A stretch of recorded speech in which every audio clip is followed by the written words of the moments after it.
Magandang araw, ako po si Marvin F. De Ocariza mula sa BM1-1 at ang aking napiling mahalagang pangyayari sa ating kasaysayan ay ang lihim na layunin ng mga Amerikano sa pagtanggol ng bansang Pilipinas.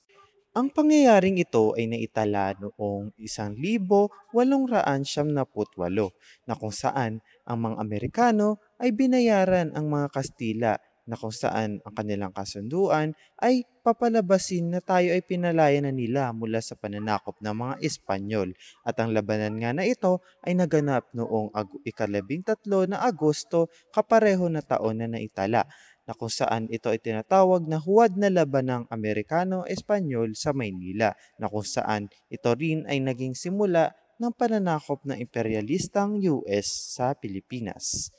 Bakit nga ba ito mahalagang pag-aralan? Para po sa akin, ito ay mahalagang pag-aralan upang maging mas bukas ang ating isipan ukol sa mga naging maganda at hindi magandang epekto ng kolonyalismo sa ating bansa.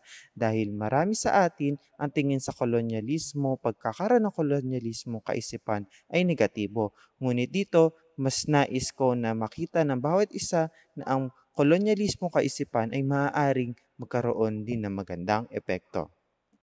Isa sa mga naging mahalagang tauhan ng imperialismong Amerika sa Pilipinas ay ang mga Thomasites. Sila ang mga unang guro na pinadala ng Estados Unidos sa ating bansa.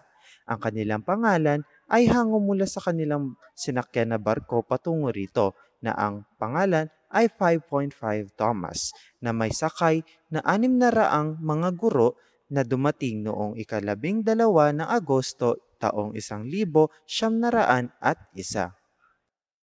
Sa aking palagay, ang pangyayaring ito ay masigit na nagdulot ng kabutihan sa ating bansa dahil na rin nagbukas ito sa mas maraming oportunidad na naging positibo sa ating bansa. Ilan na rito ay ang pagkasaayos ng ating antas ng edukasyon dahil naging mas bihasa tayo sa wikang Ingles at marami pang bagay patungkol sa teknolohiya, trabaho at iba pa. Isa na rin dito ay ang pagkakaroon ng mas maayos na pamamahala sa politika dahil naging bukas tayo sa iba't ibang uri ng mga batas at iba't ibang uri ng posisyon at pamamaraan ng pamamahala. Isa na rin dito ay ang pagkakaroon natin ng masaganang ekonomiya dahil mas naging bukas ang ating ekonomiya sa mas maraming produkto at materyales na hinango ng Amerika sa ating bansa. At ang leksyon naman na ating pwedeng matutunan dito na ang bawat tao ay merong intensyon sa kanilang kinikilos sa bawat isa sa atin. Ito man ay mabuti o masama, ngunit ito ay natitimbang batay sa ating tiwala sa bawat isa. At para sa huling parte, sa aplikasyon ng pangyayaring ito sa ating kasulukuyan, maaari itong maging gabay sa atin sa pagtuklas ng kasaysayan ng iba't ibang bagay na mayroon sa ating bansa. Ukol sa isa na rito ay ang batas na kung saan ay ang may akda ay tulong na rin ng Amerika sa atin. Pagkain na kung saan ay mayroon ng Amerika na mayroon din sa ating bansa.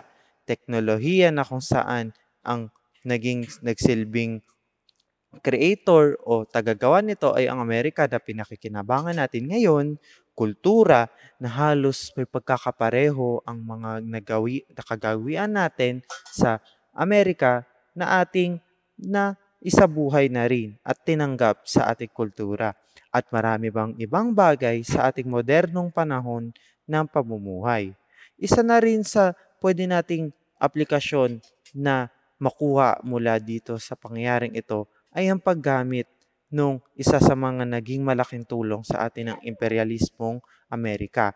At ito na nga ay ang pagkatuto sa wikang Ingles na halos sa pang-araw-araw na ating pamumuhay ay parte na ito dahil na rin ito ay naging malaking tulong sa ating antas ng pagkatuto, sa ating antas ng pamumuhay, sa antas ng ating akademya, at sa antas ng ating komunikasyon na kung saan ay halos kahit na sino sa buong mundo ay maaari nating makausap dahil na rin sa pagtuto natin sa wikang Ingles.